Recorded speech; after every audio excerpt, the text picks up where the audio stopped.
right, good morning, guys. We are going to look at Dinosaurs Before Dark. And so we're going to work on chapter 5 and 6 today. So here we go. Gold in the Grass is chapter 5. Go, go, said Jack. He threw his notebook into his pack. He pushed Annie towards the rope ladder. Bye, Henry, she said. Go, said Jack. He gave Annie a big push. Quit it, she said. But she started up the ladder. Jack scrambled after her. They tumbled into the treehouse. They were panting as they looked out the window at the dinosaur. He was standing on the hilltop, eating flowers off a tree. Oh, man, whispered Jack. We are in a long time ago. The dinosaur looked like a huge rhinoceros, only he had 3 horns instead of 1. 2 long ones above his eyes and 1 on his nose. He had a big shield-like thing behind his head. Triceratops, said Jack. Does he eat people? Whispered Annie. I'll look it up. Jack grabbed the dinosaur book. He flipped through the pages. There, he said. He pointed to a picture of a Triceratops. And then he read the caption. Triceratops lived in the late Cretaceous period. This plant-eating dinosaur weighed over 12,000 pounds. Jack slammed the book shut. Just plants. No meat. Let's go see him, said Annie. Are you nuts, said Jack. Don't you want to take notes about him, asked Annie. We're probably the first people in the whole world to ever see a real live Triceratops. Jack sighed. She was right. Let's go, he said. He shoved the dinosaur book back into his pack, slung it over his shoulder, and started down the ladder. On the way down, Jack stopped. He called up to Annie. Annie, just promise you won't pet him. I promise. Promise you won't talk to him. I promise. Promise you won't. Go, go, she said. Jack went. Annie followed. When they stepped off the ladder, the pterodon gave them a kind look. Annie blew a kiss at him. Be back soon, Henry, she said cheerfully. Shh, said Jack, and he led the way through the ferns, slowly and carefully. When he reached the bottom of the hill, he kneeled behind a fat bush. Annie knelt beside him and started to speak. Shh! Jack put his finger to his lip. Annie made a face. Jack peeked out at the Triceratops. The dinosaur was incredibly big, bigger than a truck. He was eating the flowers off a magnolia tree.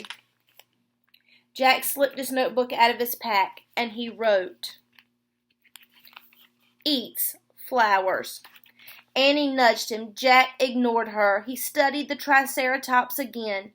He wrote, Eats slowly. Annie nudged him hard. Jack looked at her. Annie pointed to herself. She walked her fingers through the air. She pointed to the dinosaur. She smiled. Was she teasing? She waved at Jack. Jack started to grab her. She laughed and jumped away. She fell into the grass in full view of the Triceratops.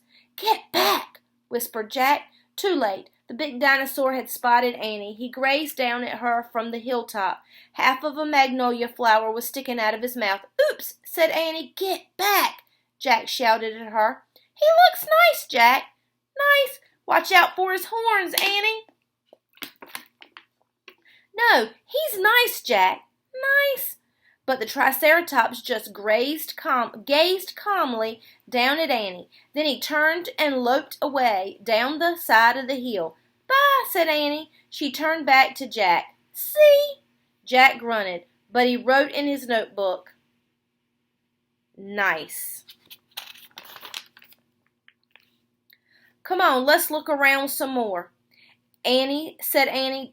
As Jack started after Annie, he saw something glittering in the tall grass. He reached out and picked it up. A medallion, a gold medallion.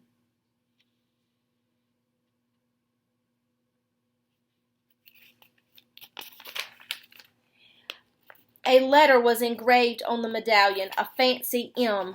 Oh, man, someone came here before us, Jack said softly. And now chapter 6, Dinosaur Valley. Look, Annie, at this, Jack called. Look what I found. Annie had gone to the hilltop. She was busy picking a flower from the magnolia tree. Annie, look, a medallion! But Annie wasn't paying any attention to Jack. She was staring at something on the other side of the hill. "Oh, wow," she said. "Annie!" Clutching her magnolia flower, she took off down the hill. "Annie, come back!" shouted Jack. But Annie disappeared. "I'm going to kill her," Jack muttered. He stuffed the gold medallion into his jeans pocket. Then he heard Annie shriek. "Ah!" "Annie?" Jack heard another sound as well, a deep bellowing sound like a tuba. "Jack, come here," Annie called. "Annie!" Jack grabbed his backpack and raced up the hill. When he got to the top, he gasped. The valley below was filled with nests, big nests made out of mud, and the nests were filled with tiny dinosaurs. So here are the nests. There's one. There's another one. Annie was crouching next to one of the nests. Standing over her was a gigantic duck-billed dinosaur. "Don't panic, don't move," said Jack. He stepped slowly down the hill toward Annie. The huge dinosaur was towering above Annie, waving her arms, making her tuba sound. Jack stopped. He didn't want to get too close. He knelt on the ground. "Okay, move toward me slowly," he said. Annie started to stand up. "Don't stand, crawl," Jack said. Clutching her flower, Annie crawled toward Jack. The duck-billed dinosaur followed her, still bellowing. Annie froze. "Keep going," Jack said softly. Annie started crawling again. Jack inched further down the hill until he was just an arm's distance from Annie. He reached out and grabbed her hand. He pulled Annie toward him. "Stay down," he said. He crouched next to her. "Bow your head. Pretend to chew." "Chew?"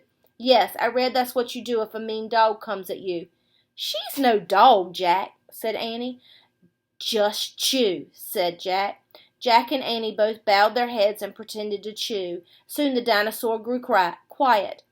Jack raised his head. "I don't think she's mad any more," he said. "Thanks, Jack, for saving me," said Annie. "You have to use your brain," said Jack. "You can't just go run into a nest of babies. There's always a mother nearby." Annie stood up. "Annie!" Too late. Annie held out her magnolia flower to the dinosaur. "I'm sorry I made you worry about your baby," she said. The dinosaur moved closer to Annie. She grabbed the flower from her. She reached for another. "No more," said Annie. The dinosaur let out a sad tuba sound. "But there are more flowers up there," Annie said.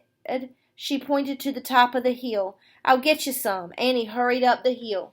The dinosaur waddled after her. Jack quickly examined the babies. Some were crawling out of their nest. Where were the other mothers? Jack took out the dinosaur book. He flipped through the pages. He found a picture of some duck-billed dinosaurs, and he read the caption. The Antosauruses live in colonies. While few mothers babysit the nest, others hunted for food. So there must be more mothers close by. "Hey, Jack!" Annie called. Jack looked up. Annie was at the top of the hill, feeding magnolia flowers to the giant Antosaurus. "She's nice too, Jack," Annie said, but suddenly the Antosaurus made her terrible tuba sound. Annie crouched down and started to chew. The dinosaur barged down the hill. There's the dinosaur. Annie's crouched down. She seemed to be afraid of something. Jack put the book down on top of his pack, and he hurried up to Annie. "I wonder why she ran away," said Annie. "We were starting to be friends." Jack looked around. What he saw in the distance almost made him throw up. An enormous, ugly monster was coming across the plain. He was walking on two big legs and swinging his long, thick tail and dangling two tiny arms. He had a huge head and his jaws were wide open. Even from far away, Jack could see his long, gleaming teeth. "Tyrannosaurus Rex," whispered Jack. And that is the end of our chapter. I hope you guys are enjoying this book. I'll see you later for our next chapters.